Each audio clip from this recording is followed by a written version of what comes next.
이런 정보를 모르는 사람이 많은데. 예.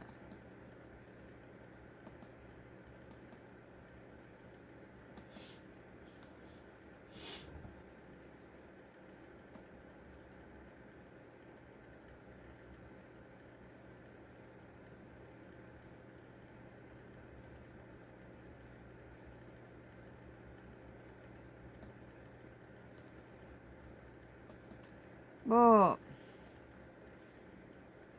KBC 뉴스예요. KBC. 2025년도 12월 22일자 기사예요. 강찬호 중앙일보 논설위원은 정 대표 남성들이 공천되는 길 막아버렸다.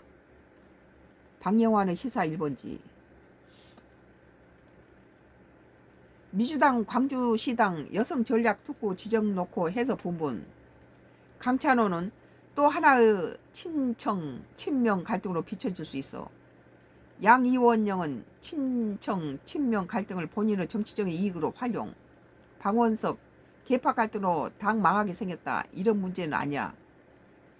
더불어민주당 정청래 당대표가 열린 경선으로 억울한 컷오프를 없애겠다고 공언했지만 강주시당이 시원 선거 4곳, 남구 2, 서구 3, 북구 3, 광산 5 선거구를 여성 전략특구로 지정하여 논란이 일고 있다.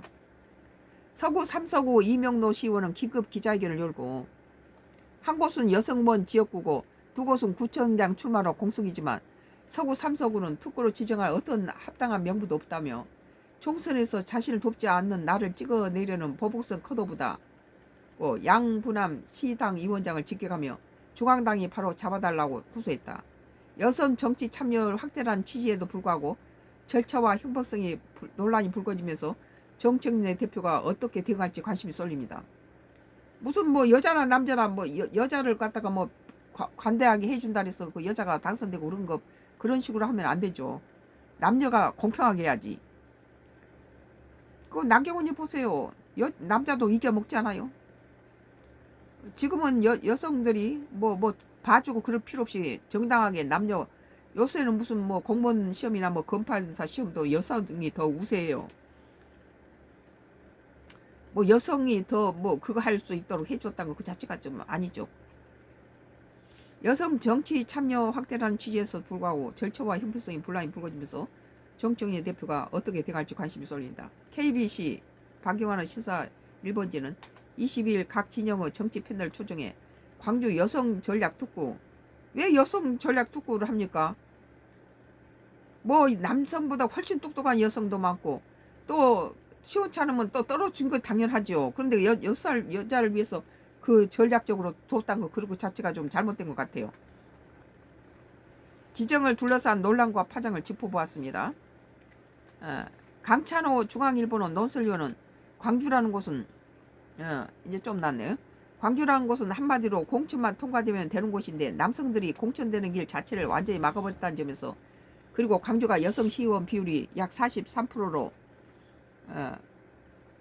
당에서 얘기하는 30% 이상을 충족하고 있는데 굳이 이러느냐 하는 여기에 배경이 있다고 설명했다. 정청래가 좀 웃기네요. 이 광주가 여성 구청장이 한 번도 나온 일이 없어서 이번에는 여성 구청장이 나오게끔 한다는 확률 제고한다는 건데 이명노 시의원의 경우 총선 경선 때 돕지 않았다고 불이익을 받은 거라고 항변하고 있어 결국 계파 갈등이 불거진 것이라고 분석했습니다.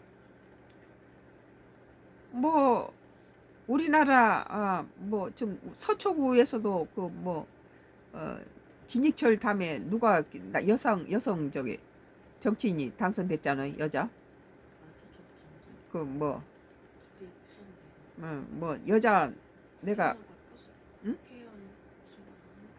그 이번에 국회의원 됐던 그 서초구 출신 뭐 그 진익철보다도 훨씬 잘했죠. 그래가지고 정계에 들어왔더라고요. 그리고 정청래 지도부가 강남 뭐 구청장, 서초구청장 다 여자였어요 그때. 뭔 희니?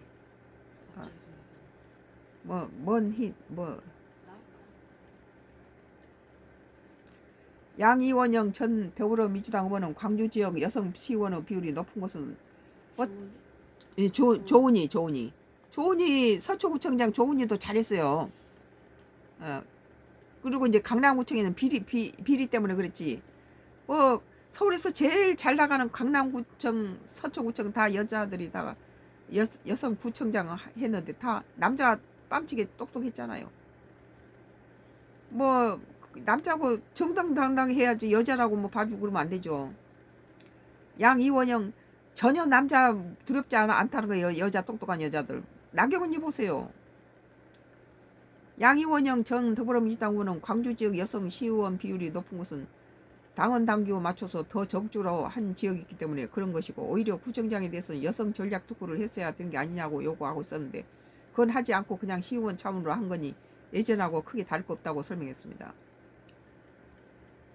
이번에 나는 개인적으로 우리가 조각을 하는데 그냥 한국 조각가 협회 그렇게 하면 거기서도 작가 활동을 했고, 여류 조각가 협회 그러면 여류 조각도 하는데, 나는 조금 기분 나쁜 게 뭐 한국 조각가 협회나 뭐 한국 미술 협회 무슨 뭐 어떤 명칭으로 이렇게 들어간 것은 괜찮은데, 여류 조각이라는 것은 여성들만 있기 때문에 작품 분위기도 조금 약하고, 이런 데서 여자라는 뭐 어떤 특성을 가지고 요새는 남자 여자 뭐 둘이 정당하게 저 작품 가지고 겨루어야지, 뭐 여성들만 들어오는 이런 것들은 좀 허약하다.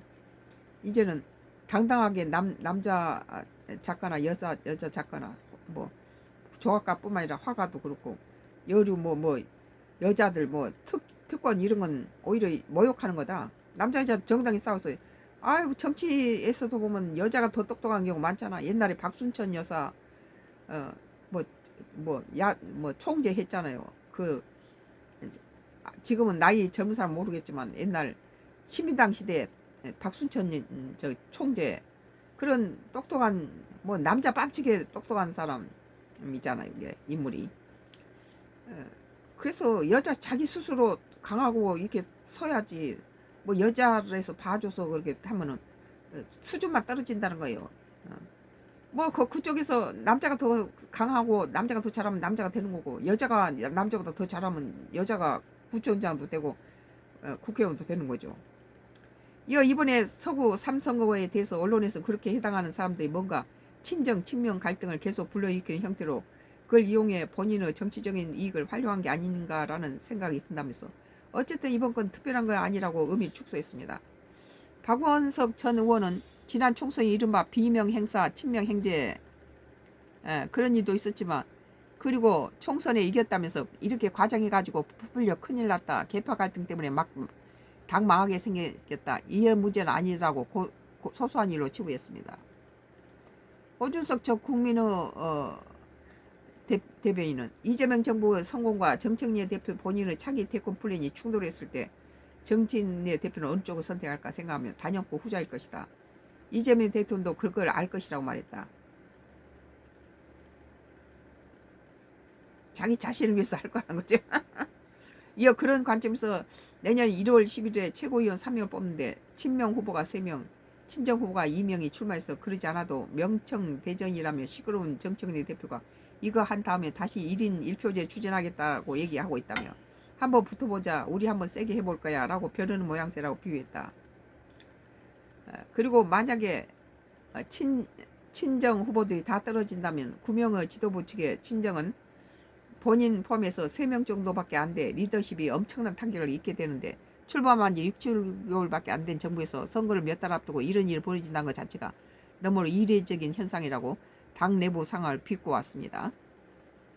뭐 지금 보니까 정청래가 뭔 좀 욕심을 부리고 있는 것 같아요.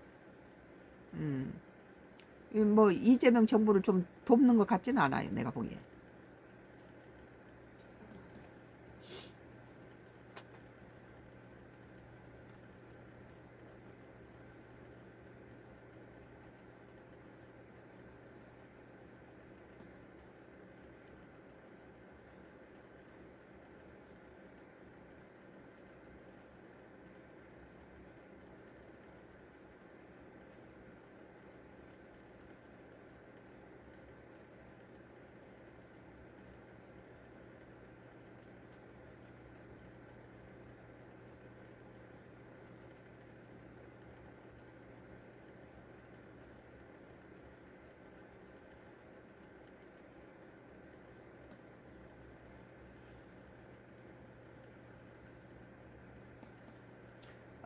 중앙일보예요.